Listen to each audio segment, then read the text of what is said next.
are you saying that when members of parliament complained that when they made various trips to some of these countries where we export labor to, they found that many of the people were actually not doing the jobs that they thought they were going to do? For example, women who were taken to Malaysia thought that they were going to work in hotels, they were going to do hairdressing, and they ended up being prostitutes or being housemaids.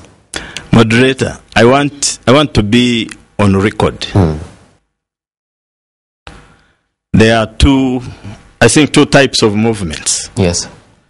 There are those people who move to go for employment outside through licensed companies.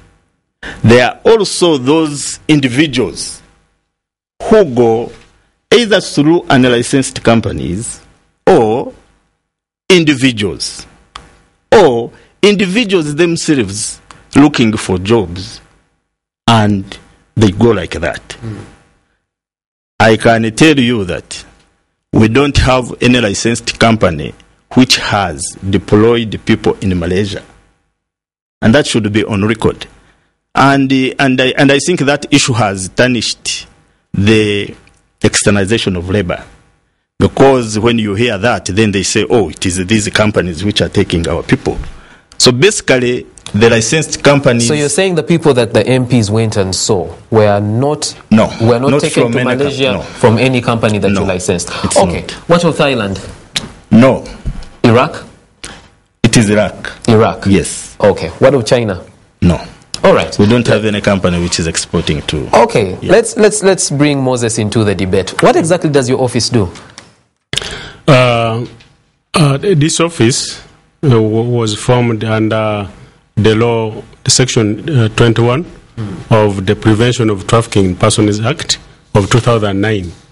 Under that section, it was recommended that the Minister of Internal Affairs shall designate an office to coordinate, monitor, and oversee the implementation of the Act and the counter human trafficking activities in the country. So this is what this office is. It was formed in 2012, and when it was formed, there was also a task force, an interministerial task force, which was formed, which is working like the policy. It is like a policy committee. So this task force has members from various selected agencies, which are the ministries which are seen to be so much connected with this. That is the Ministry of Internal Affairs as the chair, and then it has got the Ministry of Gender, Labour and Social Development, Ministry of Foreign Affairs, Ministry of Ministry of Education, Ministry of Local Government, Ministry of Justice and Constitutional Affairs, then Police, CID, and we've got the intelligence agencies, ISO and ESO, and then Prime Minister's Office, Refugee Affairs and Karamoja Affairs. And why are there that many? Yeah, we've got, actually, before we've answered that, we also have representation of civil society organizations. The intention is, this crime is a bit complex. You know, it has got so many implications, and it cannot be dealt with by one agency. And that's why we have to come together. Every member, all these stakeholders have a role to play to stop. Some of them, they have a role to do the investigations, like the police.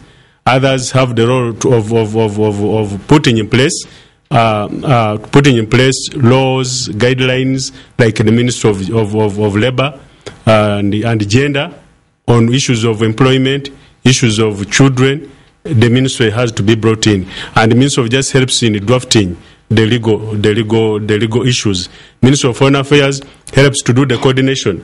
Ministry of Foreign Affairs and Interpol, they are used to coordinate between Uganda and outside countries when it is transnational trafficking. And then the intelligence agencies do the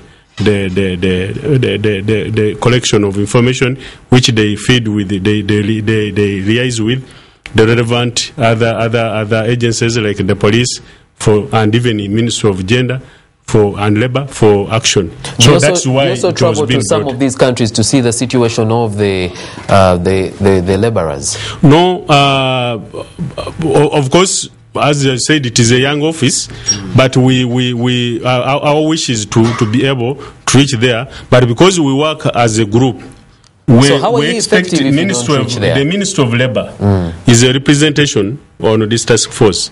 So when the officials of Ministry of Labour go for inspection, they make a report, and which we discuss at a national level, and then analyze it, and out of it we make recommendations to the relevant agency, relevant stakeholder. One of the complaints that the MPs put down is the fact that the Ministry of Labour is actually not going and seeing these people in their dire situations. Now, if your office that's supposed to help these people doesn't go there and relies on information from the Ministry of Labour, how do you verify whether the claim that Parliament made is true or false?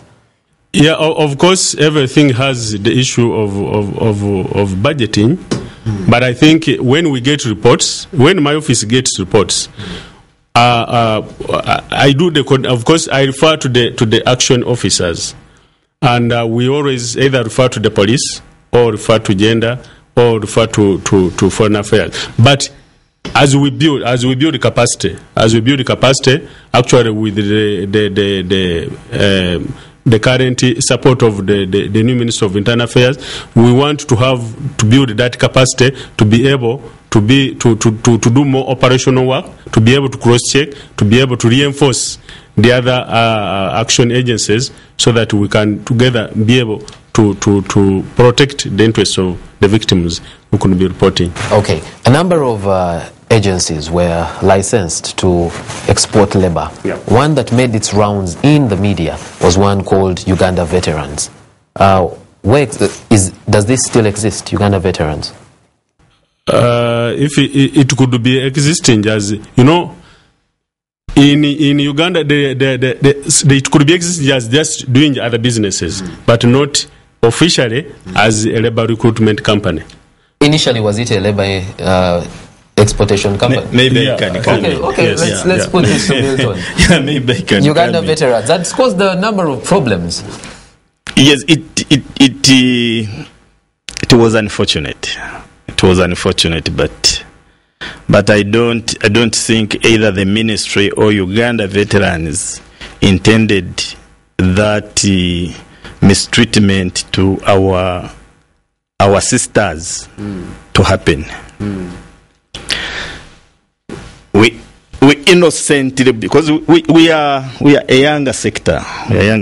We innocently allowed Uganda Veterans to deploy those ladies, but we didn't know that they were going to go through what I have read and what I have been told. What did you hear?